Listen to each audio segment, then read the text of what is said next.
Yesterday I was bored and this video was recommended to me on YouTube. It was the Raggedy Ann and Andy movie from 1941, which I didn't know existed. It's 18 minutes long, so it's like a really long cartoon.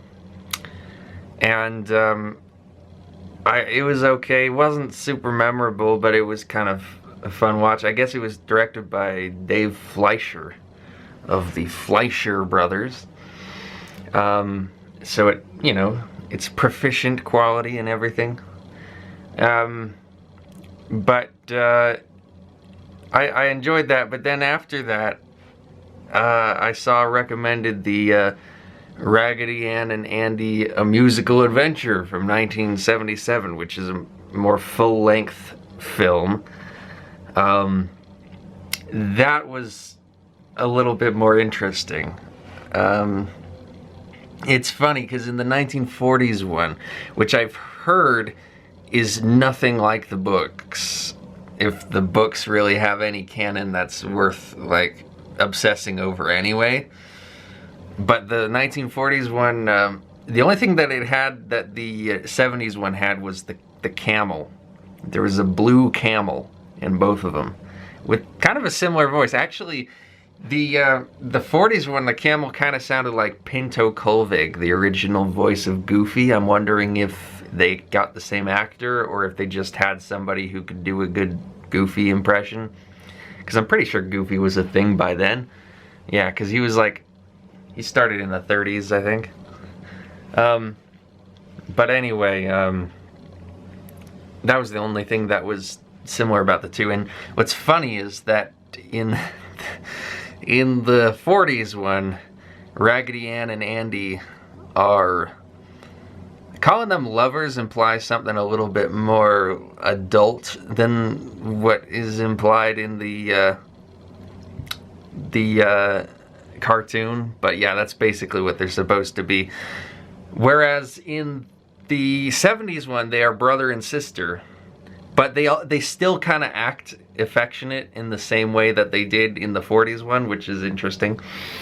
But so the 70s movie, animation was directed by Richard Williams. He was one of the greatest animators of all time, one of the biggest legends in animation.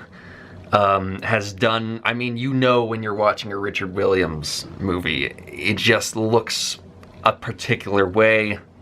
It has really kind of high frame rate, flexible, fluid motion. He loves using a lot of, he loves animating backgrounds, which is something that you don't typically do. You usually have a static background with cells animated over top. He likes doing full-on animated backgrounds. So floors, he loves doing like checkerboard floors, tile floors, and having them move around and twist in different ways. And so he does that in a lot of his stuff. He did that in The Thief and the Cobbler. He did that in Who Framed Roger Rabbit. He did that in this movie. It's funny, I was waiting for the checkerboard floor to show up, and then when it did, I was like, yeah, yep, that's him. But it was a pretty good movie. It wasn't great, but it was pretty good. It's interesting because the first half and the second half are very different from each other. The first half is very cute. It's like a very, like, you think you know what you're expecting when you see the first half, or you think you know what to expect. It's just like, you know, a lot of singing and dancing and pleasantries and not a whole lot to chew on, but it's pretty good. Good songs in this movie, by the way. Like, most of the songs are pretty well done, which is not something you say about a lot of non-Disney animated movies, especially from that time. But the second half is where it goes from being cute to being totally fucked up and bizarre. So it's like, it's a tonal shift that I'm so here for, and I love it, but it is kind of just, it goes so balls to the wall crazy that it's at times it's a bit annoying, actually. So like when it really starts to get bizarre is when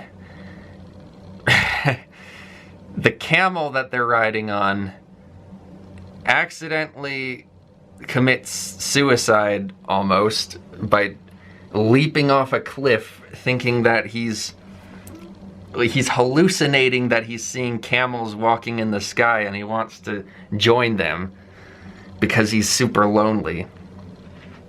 And then they fall down the ravine into this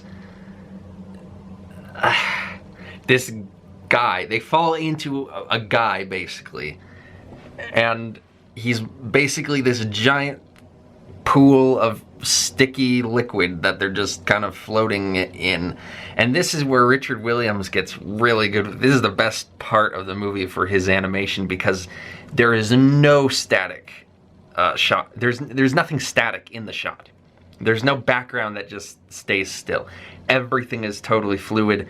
There's no ground, but it's like they're on some sort of ocean of sticky liquid that is also a guy who's just constantly eating candy, because I guess there's candy floating in this pool of sticky liquid, and he's shoving it with his liquid hands into his liquid mouth, and you see him morph into all these different shapes. And it's a really long sequence too. It has a whole song in it. I mean, there's a lot going on visually.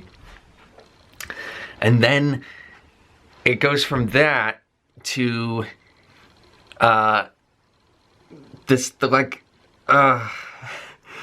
most annoying part of the movie, where they go into the practical joke land, where all the practical jokes come out of, I guess.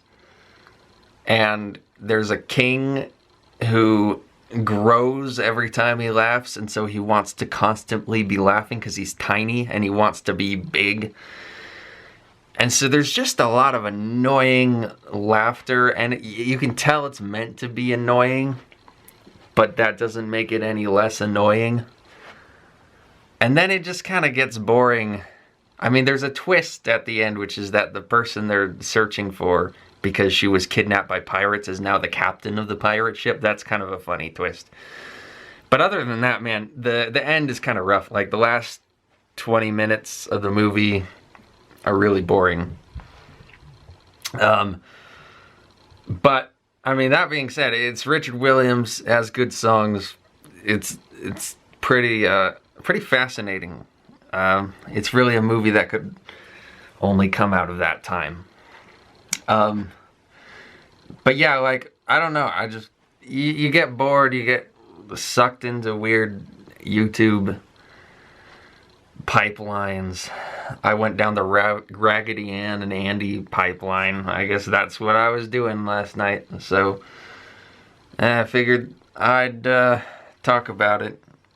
So that's VEDN Day 22, I think. Because, yeah, I think yesterday was 21, so that's VEDN Day 22. I think. See you tomorrow, I think, for VEDN Day 23.